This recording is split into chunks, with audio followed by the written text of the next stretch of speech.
जब भी हम किसी एसेट क्लास में इन्वेस्टमेंट करते हैं तो निश्चित रूप से हम अच्छे परफॉर्मेंस की उससे उम्मीद करते हैं। और सामान्य तौर पे जिस एसेट क्लास का परफॉर्मेंस अच्छा होता है, यानी यदि म्यूचुअल फंड में हम इन्वेस्ट करना चाह रहे हैं तो हम देखते हैं कि कोई पर्टिकुलर सेगमेंट में किस म्यूचुअल फंड का परफॉर्मेंस सबसे अच्छा है। उसके बेसिस पर हम फंड को शॉर्टलिस्ट करते हैं, बिकॉज हमें अच्छे परफॉर्मेंस वाले फंड चाहिए।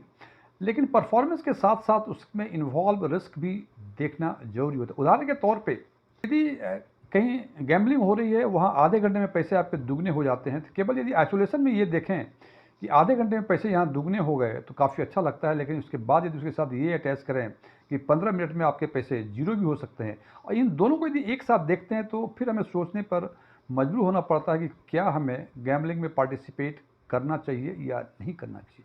उसी हिसाब से म्यूचुअल फंड में केवल परफॉर्मेंस देख लिया आपने, लेकिन उसके साथ जो एसोसिएटेड रिस्क हैं यदि उसको हम नहीं देखते हैं तो आपको इन्वेस्टमेंट में मुंह की खानी पड़ सकती है। तो आज हम चर्चा करेंगे कि म्यूचुअल फंड में किस किस तरह के रिस्क इन्वॉल्व हैं और उस रिस्क को कैसे मेजर किया जा सकता है, सो दैट कि यदि किसी फंड का परफॉर्मेंस देखें तो साथ में उसमें एसोसिएटेड रिस्क देखें और उसके हिसाब से दोनों को एक साथ देखें, फिर आप बेहतर निर्णय ले सकते हैं।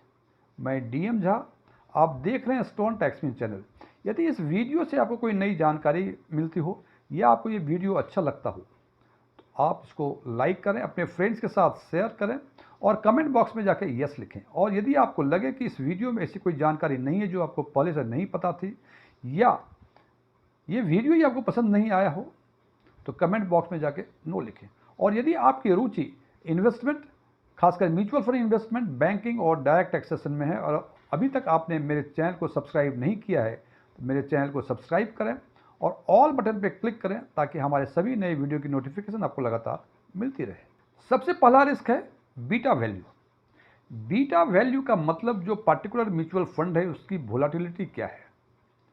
फ्रेंड्स, जैसे मैं बार बार कहता हूं कि किसी भी चीज़ को आइसोलेशन में देखना या क्वांटिफाई करके देखना से हमें बहुत सी बातें समझ में नहीं आती हैं जब तक उसकी तुलना किसी और से ना करें। तो बीटा का मतलब उस फंड की वोलाटिलिटी इन कंपैरिजन टू उस पर्टिकुलर म्यूचुअल फंड के बेंचमार्क की। उदाहरण के तौर पे यदि हम चर्चा करें कि आपका इन्वेस्टमेंट किसी पर्टिकुलर स्मॉल कैप फंड में है और उसकी वोलाटिलिटी यदि हम देखना चाहते हैं तो उसको कंपेयर करना पड़ेगा। जो स्मॉल कैप सेगमेंट का बेंचमार्क है निफ्टी स्मॉल कैप 250 टीआरआई से, तो स्मॉल कैप 250 टीआरआई के कंपैरिजन में ये कितना वोलेटाइल है, कम है या अधिक है, इसी को मेजरमेंट को हम बीटा वैल्यू कहते हैं। यदि इसको सिंपल शब्दों में ट्रांसलेट करूं कि यदि आपके म्यूचुअल फंड की बीटा वैल्यू 1 है, इसका मतलब यदि स्मॉल कैप में आपका इन्वेस्टमेंट है, बीटा वैल्यू 1 है, इसका मतलब आपके फंड का जो पोर्टफोलियो है वो एग्जैक्टली मूव करता है निफ्टी स्मॉल कैप 250 टीआरआई के मूवमेंट से। यदि वो ऊपर जाता है जितना परसेंट तो आपका फंड भी उतना परसेंट ऊपर जाता है, नीचे जाता है स्मॉल कैप 250 टीआरआई तो उतना ही आपका पोर्टफोलियो भी नीचे जाता है। लेकिन यदि आपके फंड का बीटा वैल्यू 1 से अधिक हो, इसका मतलब बताते हैं कि बेंचमार्क की तुलना में वो अधिक वोलेटाइल है, मोर वोलेटाइल है। इसको यदि फिर सिंपल शब्दों में ट्रांसलेट करूं कि यदि आपके म्यूचुअल फंड की बीटा वैल्यू 1.5 है, इसका सिंपल शब्दों में हम कह सकते हैं कि स्मॉल कैप 250 टीआरआई यदि 1% ऊपर जाता है तो आपका पोर्टफोलियो 1.5% ऊपर जाएगा। और अकॉर्डिंगली यदि निफ्टी स्मॉल कैप 250 टीआरआई 1% नीचे जाता है तो आपका पोर्टफोलियो 1.5% नीचे जाएगा। यदि आपके पोर्टफोलियो की बीटा वैल्यू 1 से कम में, फॉर एग्जांपल 0.8 है, इसका मतलब यदि हम स्मॉल कैप की तुलना में ही करें कि निफ्टी स्मॉल कैप 250 टीआरआई यदि 1% अप जाता है तो आपका पोर्टफोलियो 0.8% अप जाएगा, और अकॉर्डिंगली डाउन जाता है 1% तो आपका पोर्टफोलियो 0.8% डाउन जाएगा। यहाँ तक तो बातें समझ में आ गई कि एक है, एक से अधिक है, एक से कम है।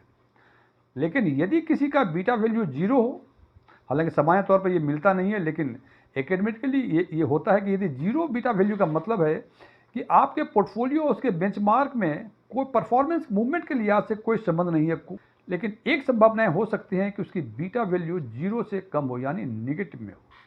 नेगेटिव में हो इसका मतलब आपका पोर्टफोलियो बेंचमार्क की तुलना में अपोजिट डायरेक्शन में मूव करती है। यदि बेंचमार्क ऊपर जाता है तो आपका पोर्टफोलियो नीचे जाता है, और बेंचमार्क यदि नीचे जाता है तो आपका पोर्टफोलियो ऊपर जाता है। और इस प्रकार से हम कह सकते हैं कि यदि मार्केट अपवर्ड मूवमेंट में है तो हम वैसे फंड को शॉर्टलिस्ट करें जिसका बीटा वैल्यू अधिक है, लेकिन मार्केट यदि डाउनवर्ड मूवमेंट में है तो हम वैसे फंड को शॉर्टलिस्ट करें जिसका बीटा वैल्यू कम है। दूसरा रिस्क पैरामीटर है अल्फा। अल्फा का मतलब उस पार्टिकुलर म्यूचुअल फंड के पोर्टफोलियो की कैपेसिटी जो परफॉर्म करनी है उसके रेस्पेक्टिव बेंचमार्क से कितना अधिक कर सकती है।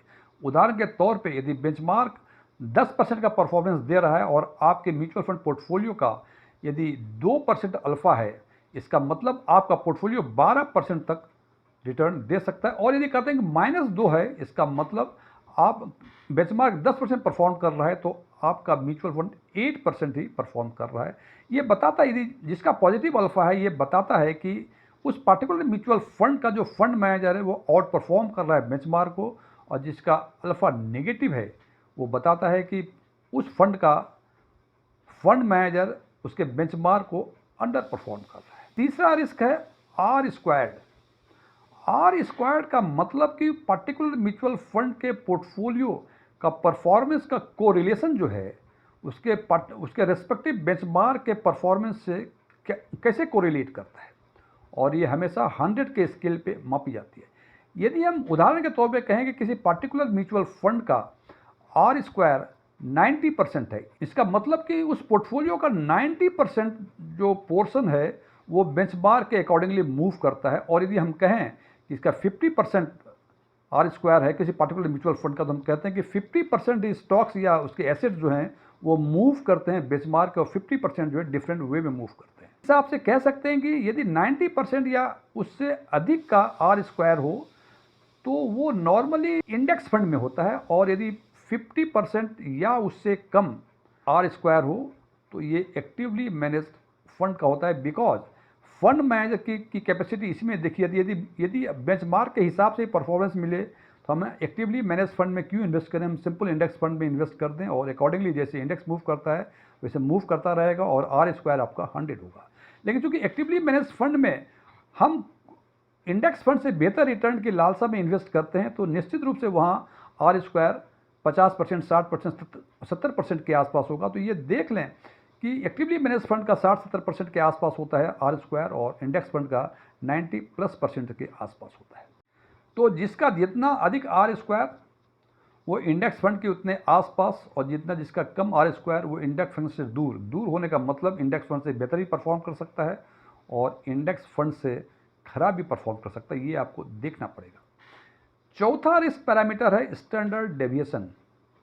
स्टैंडर्ड डेविएशन का सिंपल मतलब कि पर्टिकुलर म्यूचुअल फंड का पोर्टफोलियो जो है उसके मीन परफॉर्मेंस से कितना डेविएट कर सकता है। मान लीजिए किसी का मीन 10% है और स्टैंडर्ड डेविएशन यदि 5% है, इसका मतलब कि वो पर्टिकुलर म्यूचुअल फंड 10 - 5 यानी 5% और 10+5 यानी 15%, यानी वो उसका जो परफॉर्मेंस वेरी करेगा वो 5 से लेके 15% के बीच में वेरी करेगा। लेकिन जैसे मैंने पहले चर्चा की थी कि आमतौर पे लोग परफॉर्मेंस को देखकर ये डिसीजन ले लेते हैं कि पर्टिकुलर म्यूचुअल फंड में इन्वेस्ट करना है, लेकिन जैसे मैंने बताया कि केवल परफॉर्मेंस को देखकर ही म्यूचुअल फंड में इन्वेस्ट करना एक प्रूडेंट डिसीजन नहीं है, इसके साथ एसोसिएटेड रिस्क भी देखना जरूरी है। उदाहरण के तौर पे यदि हम बातें करें कि 3 फंड हैं ए बी सी, ए का परफॉर्मेंस 10% है, बी का 12% है और सी का 10% है, और यदि उसका स्टैंडर्ड डेविएशन ए का 5%, बी और सी का 10% है, तो हम देखते हैं कि जो इसका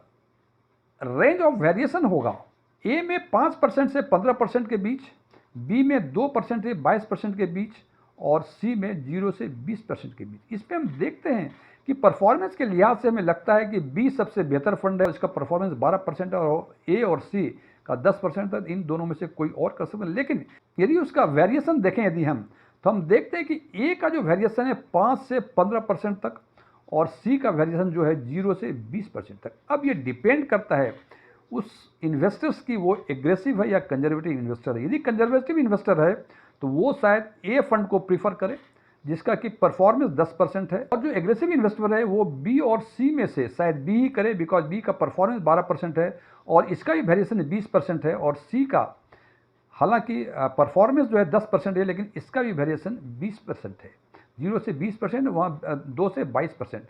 तो ये डिपेंड करता है, ये कहना बहुत मुश्किल है कि जिस फंड का परफॉर्मेंस अच्छा हो वही शायद अच्छा फंड है, तो ध्यान रखना चाहिए कि आइसोलेशन में केवल परफॉर्मेंस के हिसाब से फंड को शॉर्टलिस्ट नहीं करना चाहिए। पांचवा रिस्क पैरामीटर है शार्पे रेशियो।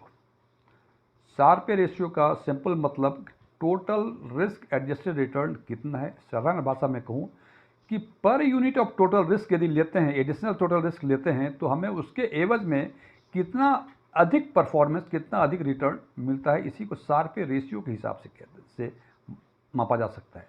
अब मैं फिर बात करता हूँ, अभी हमने परफॉर्मेंस और स्टैंडर्ड डेविएशन की बातें की, और जो हमें समझ में आया कि अच्छा, जिसका रिटर्न अधिक वो अच्छा फंड, और स्टैंडर्ड डेविएशन को देखें तो लगा कि जिसका स्टैंडर्ड डेविएशन कम वो अच्छा फंड। अब ये शार्पे रेशियो, मैं एक एग्जांपल देकर को समझाना चाहता हूँ कि मान लीजिए ए और बी दो फंड हैं, ए का परफॉर्मेंस 15%, बी का 12%, तो इससे लगता है कि ए फंड इज बेटर।